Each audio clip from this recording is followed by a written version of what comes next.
Meditación 30. Creyente fiel.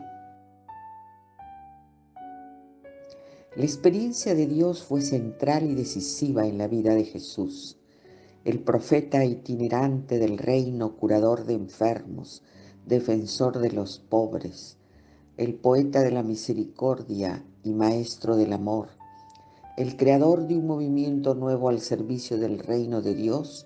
No es un hombre disperso, atraído por diferentes intereses, sino una persona profundamente unificada en torno a una experiencia nuclear: Dios, el Padre de todos.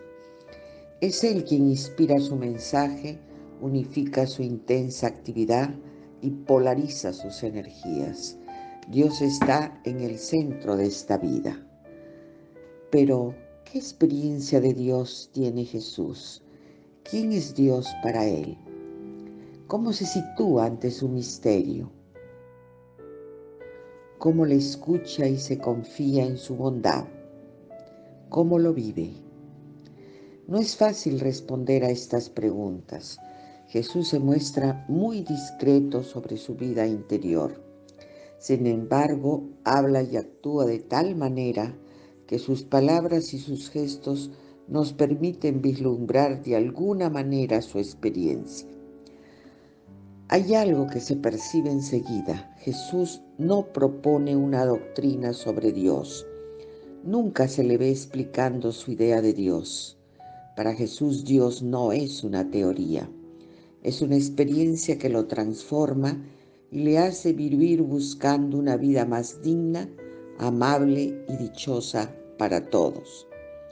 Su Dios es el Dios de Israel, el único Señor, creador de los cielos y la tierra, el Salvador de su pueblo querido, el Dios cercano de la alianza en el que creen los israelitas.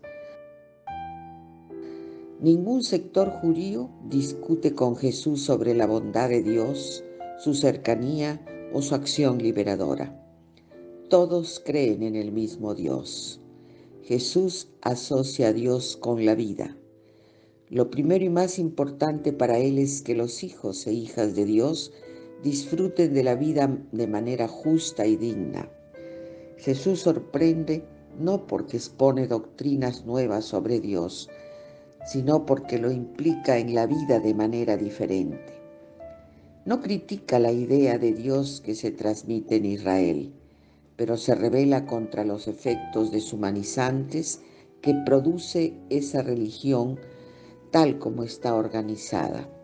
Su experiencia de Dios le empuja a liberar a las gentes de miedos y esclavitudes que les impiden sentir y experimentar a Dios como Él lo siente y experimenta, amigo de la vida y de la felicidad de sus hijos e hijas.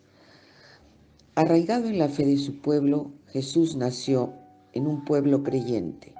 Como todos los niños y niñas de Nazaret, aprendió a creer en el seno de su familia y en los encuentros que se celebraban los sábados en la sinagoga.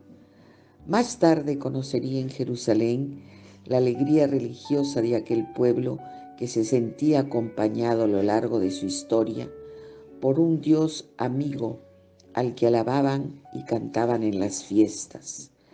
Dios es el amigo de Israel.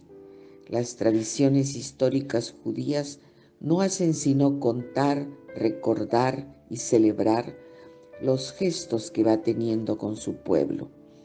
Desde el comienzo, Dios ha sido su aliado. Cuando los israelitas vivían como esclavos del faraón, Él escuchó sus gritos. Tuvo compasión de aquel pequeño pueblo oprimido por el Imperio Romano. Lo liberó de la esclavitud y lo llevó a una tierra escogida por Él, para que Israel pudiera vivir en libertad. Esta es la experiencia central que Jesús capta en la fe de su pueblo. Dios es trascendente. Nadie lo puede ver ni experimentar directamente, pero actúa en lo más profundo de los acontecimientos. La acción de Dios es como la del viento, que nadie lo puede ver, pero cuyos efectos se sienten. Es también como la acción de la palabra, que cuando sale de la boca es aliento que no se ve, pero cuya fuerza se puede observar cuando se cumple lo pronunciado. Desde niño quedó grabada en Jesús la imagen de este Dios Salvador, preocupado por la felicidad de su pueblo, un Dios cercano que actúa en la vida movido por su ternura hacia los que sufren. Su propio nombre se lo recordaba: Yeshua, Yahvé salva. Esta convicción llena de gozo su corazón. Jesús siente a Dios actuando ahora en el presente. La acción creadora de Dios no es algo del pasado. Mientras recorre los caminos de Galilea, él mismo intuye su aliento de vida, alimentando a los pájaros del cielo y vistiendo de colores a las flores del campo. Jesús va conociendo también el mensaje de los profetas de Israel. Su palabra era escuchada con atención en las sinagogas antes de traducirla y comentarla en arameo para que todos la entendieran mejor. El pueblo de Dios estaba llamado a ser su espejo de justicia y su atención compasiva a los oprimidos. En Israel se debía tratar a los pobres, huérfanos, viudas y extranjeras, recordando lo que Dios había hecho con ellos cuando eran esclavos en el país de Egipto. Dios no puede permanecer indiferente. Los profetas van anunciando en cada caso su juicio sobre Israel y sus dirigentes. Ustedes odian el bien y aman el mal. Arrancan a mi pueblo la piel de encima y la carne de sus huesos. Dios les esconderá su rostro por los crímenes que cometieron. Esto es lo único que Dios quiere del ser humano, que defienda la justicia, ame con ternura y camine humildemente con su Dios. Así lo entiende siempre Jesús. Dios es para él el gran defensor de las víctimas, el que lo empuja a convivir con los pobres y acoger a los excluidos. A ese Dios invoca para combatir la justicia, condenar a los terratenientes y amenazar incluso a la religión del templo. Un culto vacío de justicia y compasión no merece otro futuro que el de su destrucción. Dios es amor al que sufre y precisamente por eso es juicio contra toda injusticia que deshumaniza y hace sufrir. Puede percibir este mensaje de Dios escuchando a los profetas que consolaron al pueblo después de su destierro a Babilonia el año 587 a.C. Humillados por sus enemigos, los israelitas necesitaban recordar la bondad de Dios.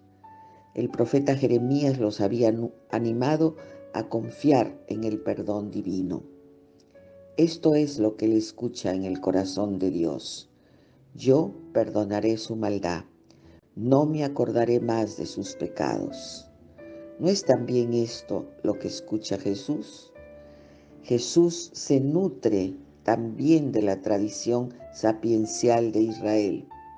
Estos sabios no eran profetas, pero ofrecían al pueblo su reflexión sobre la vida, el ser humano, el comportamiento sensato, la felicidad. Su aportación era considerada como un enriquecimiento de la Torá. Jesús contempla el mundo como salido de la sabiduría de Dios. Es Él quien cuida la vida y alimenta a las aves del cielo y a los lirios del campo. No es solo el Salvador de Israel. Dios está presente en la creación, bendiciendo a los niños y haciendo crecer las cosechas. A Jesús le gusta reflexionar sobre la bondad de ese Dios. Todos deberían imitar su actuación y ser buenos como Él. No sabemos si conoció el libro de la sabiduría, probablemente sobre todo en la oración de los Salmos, donde se alimenta Jesús su experiencia de Dios.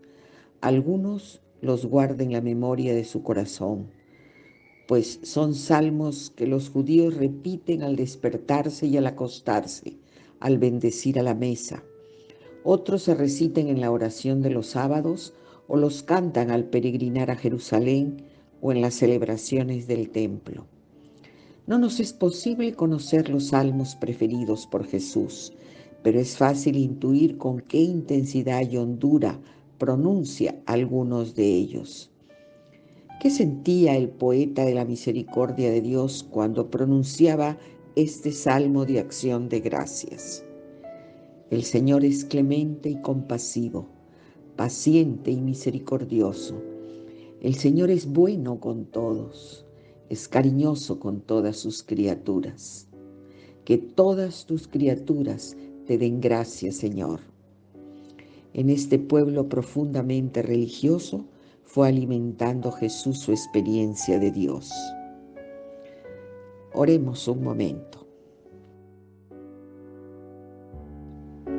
La fe de Jesús se centró en su Padre. ¿Y la tuya, a quién tiene como centro?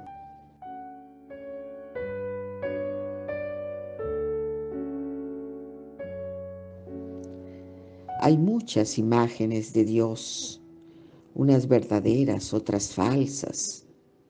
¿Reconoces la tuya?